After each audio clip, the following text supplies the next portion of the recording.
Bonjour à toutes et à tous et bienvenue dans ce cours. Je suis Samir Meradi, votre enseignant pour ce module de marketing international. Je suis maître assistant en marketing des services, rattaché au département des sciences commerciales de l'université Djilali Liabès, Sidi Bel Abbès. L'internationalisation de l'entreprise est un projet ambitieux qui nécessite une réflexion stratégique. Dans cette vidéo, nous vous proposons un tour d'horizon des différentes formes qui s'offrent à une entreprise pour s'implanter sur de nouveaux marchés. De l'exportation simple à la création d'une filiale en passant par la franchise. Notre monde est plus connecté que jamais. Les entreprises petites ou grandes ne font pas exception. Aujourd'hui, l'internationalisation est devenue un véritable moteur de croissance. Ce phénomène s'est accru suite à la croissance des échanges internationaux et à la hausse de l'interdépendance des économies. Le développement d'une entreprise en dehors de son marché national est une source d'opportunités considérable. Elle permet à une entreprise d'aller au-devant de nouveaux débouchés à l'étranger.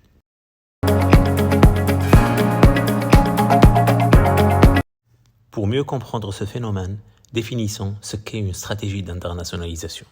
Par définition, une stratégie d'internationalisation désigne des techniques et méthodes par lesquelles l'entreprise vend ses biens ou services en dehors de son marché local. Vous savez désormais ce qu'est une stratégie d'internationalisation. Mais pourquoi tant d'entreprises de silence? Découvrons les raisons qui font de l'internationalisation un choix gagnant. En se développant à l'international, une entreprise cherche le plus souvent de nouveaux marchés de croissance, la réalisation d'économies d'échelle et l'amélioration du retour sur investissement. Par ailleurs, l'internationalisation permet de mitiger les risques. La marque peut aussi trouver de nouvelles opportunités en cherchant à répondre aux besoins de clientèle diversifiés.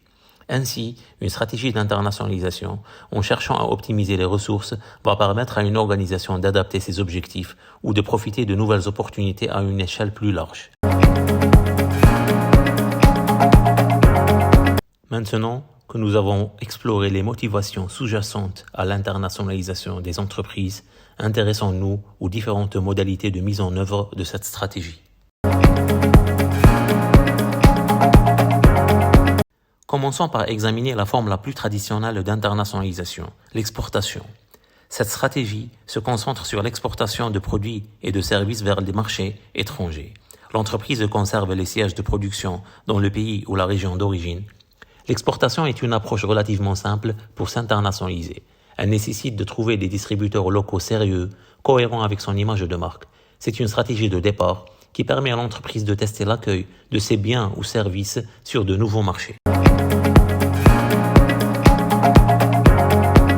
Pour mieux comprendre ce mode d'internationalisation, prenons l'exemple de l'entreprise d'Aiglet Nord. Véritables joyaux du patrimoine culinaire algérien, sont de plus en plus recherchés sur les marchés internationaux. Historiquement, elles ont été principalement exportées vers les pays européens tels que la France, l'Italie, l'Espagne et le Royaume-Uni. Et afin de diversifier ses exportations, l'Algérie s'est tournée vers de nouveaux marchés, notamment les pays du Moyen-Orient, les États-Unis et les pays de l'Asie.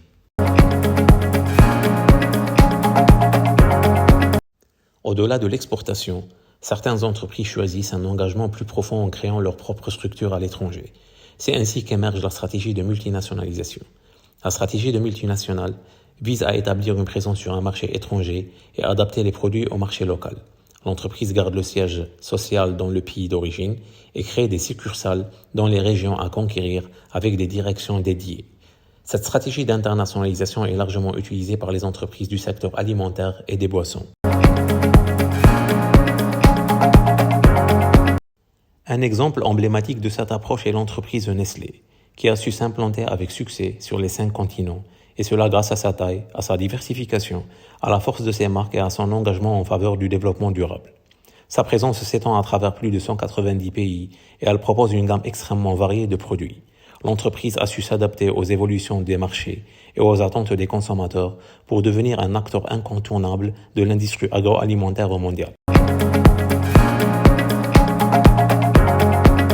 Il existe une approche plus flexible et décentralisée, la stratégie de filière. Avec une stratégie de filière, l'entreprise traite le monde comme un seul marché. C'est la méthode optimale pour réaliser des économies d'échelle, accroître sa notoriété et générer plus de revenus. L'entreprise dispose d'un bureau central dans le pays d'origine, tout en établissant des centres d'opération sur les marchés étrangers. Même si les produits et services sont homogénéisés, des petits changements peuvent être nécessaires. Par exemple, McDonald's ou Burger King peuvent modifier, ajouter ou supprimer certains burgers pour répondre aux besoins des marchés locaux. Après avoir exploré les stratégies multinationales et de filières, intéressons-nous à la stratégie transnationale, un modèle qui combine le meilleur des deux mondes. La stratégie transnationale est une combinaison des stratégies multinationales et de filières. Les entreprises transnationales fonctionnent avec un bureau central dans le pays d'origine, qui coordonne les filiales locales sur les marchés internationaux. Cette structure organisationnelle signifie qu'il existe une marque et un centre d'opération unique. L'entreprise vend le même produit ou service sans aucune modification dans plusieurs pays, avec une différence dans leur commercialisation selon la région. Un exemple de marque utilisant cette stratégie transnationale est la boisson gazeuse Coca-Cola. La marque est la même partout dans le monde. Le logo, l'approche marketing, le goût et la formule sont similaires. Seule la langue sur l'emballage change. Pour accélérer cette internationalisation, les entreprises utilisent souvent une autre stratégie qui est la fusion-acquisition, désignée par le diminutif FUSAC. La FUSAC est une opération de rachat d'une entreprise. Elle met donc en jeu deux entités, une société acquérante ou absorbante et une société absorbée. Elle permet à la société acquérante d'accélérer sa croissance, de développer ses activités et d'augmenter son profit. On peut distinguer trois sortes de FUSAC, verticale, horizontale ou conglomérale. Un exemple concret de cette stratégie est la fusion entre Facebook et WhatsApp. En 2014, Facebook a acquis WhatsApp, une application de messagerie instantanée très populaire, pour renforcer sa présence dans la communication mobile et élargir sa base d'utilisateurs. Au-delà des fusions-acquisitions, une autre stratégie de croissance externe couramment utilisée est la concession de licences. La licence est un accord international entre deux ou plusieurs parties. Elles conviennent que le licencié, moyennant le paiement de redevances, peut utiliser la ressource du propriétaire pendant une période déterminée. Dans cette stratégie, l'internationalisation se fait à l'aide d'une entreprise étrangère. Le licencié profite de l'image de l'entreprise propriétaire pour s'établir sur le nouveau marché. Prenons l'exemple de Disney, qui accorde des licences pour ses personnages emblématiques, tels que Mickey Mouse et Elsa de la Reine des Neiges, à des fabricants de jouets, des entreprises de vêtements et des parcs à thème.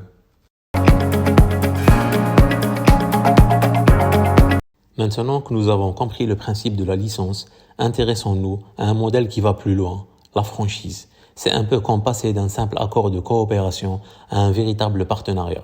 La franchise est un accord par lequel une entreprise, le franchiseur, accorde à une autre entreprise, le franchisé, le droit de commercialiser des types de produits ou services en échange d'une compensation financière directe ou indirecte. Les conditions de cet accord sont enregistrées dans le contrat de franchise. KFC est un excellent exemple de franchise qui a su s'imposer dans le monde entier grâce à sa recette de poulet frit unique et à son modèle de développement basé sur la franchise. Présente dans 115 pays, elle rassemble 17 000 points de vente détenus en propre ou sous contrat de franchise. Après avoir exploré la franchise, tournons-nous vers une autre forme de partenariat, la joint venture. Une formule de plus en plus utilisée par les investisseurs étrangers consiste à s'associer à des partenaires locaux afin de créer une affaire dont ils partagent la propriété et le contrôle. Soit l'investisseur étranger prend une participation dans la société locale et réciproquement, soit les deux parties décident de créer une nouvelle entité.